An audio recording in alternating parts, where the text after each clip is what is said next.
والسلام کا انی سقیم یعنی میں بیمار ہوں کہنا اور میلے سے جانے سے انکار کرنا اور بتوں کو توڑنا اور پھر ان سے دلائل عقلیہ کے ساتھ اللہ تعالیٰ کے وجود پر استدلال کرنا اور ان کو جھوٹا ثابت کرنا، یہ سب باتیں اس ویڈیو میں بیان ہوگی تو آپ ملاحظہ فرما لیجیے گا۔ سب سے پہلی بات کہ حضرت ابراہیم علیہ السلام نے فرمایا کہ میں بیمار ہوں، حالانکہ ابراہیم علیہ السلام بیمار نہیں تھے۔ یہ جھوٹ مجاز کے طور پر ہے، حقیقتاً یہ جھوٹ نہیں ہے۔ علماء لکھتے ہیں کہ اس سے مراد مرض الموت کے وقت کا بیمار ہونا ہے، یا حسن بصری رحمۃ اللہ علیہ وغیرہ نے لکھا ہے کہ اس سے مراد انہوں نے فرمایا کہ میں مقیم ہوں، آپ جائیے، میں نہیں جانے والا۔ اسی طرح اور بھی علماء بہت سارے اقوال لکھتے ہیں۔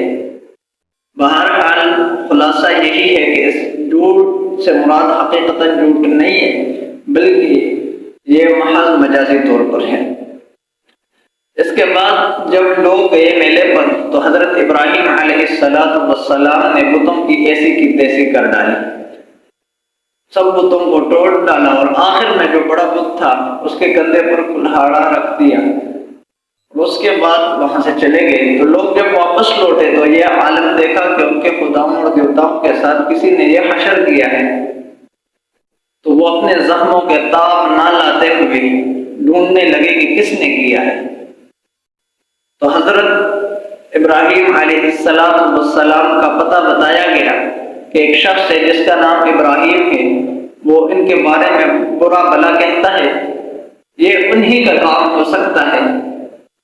تو حضرت ابراہیم علیہ السلام کو نمرود نے بلایا اور حضرت ابراہیم علیہ السلام سے کہنے لگے تو نے کیا ہے؟ حضرت ابراہیم علیہ السلام نے فرمایا کہ ان سے پوچھ لو اگر یہ آپ کو کچھ بتا سکتے ہیں۔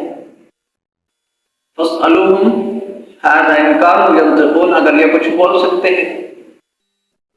تو اس کے بعد نمرود نے کہا،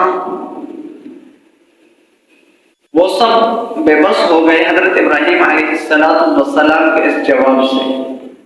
پھر حضرت ابراہیم علیہ السلام کو آگ میں ڈالنے کی سازش کی گئی، کیونکہ ان کے پاس کوئی جواب نہ تھا، ان کی حقارت، ان کا ذلیل ہونا واضح ہو گیا تھا۔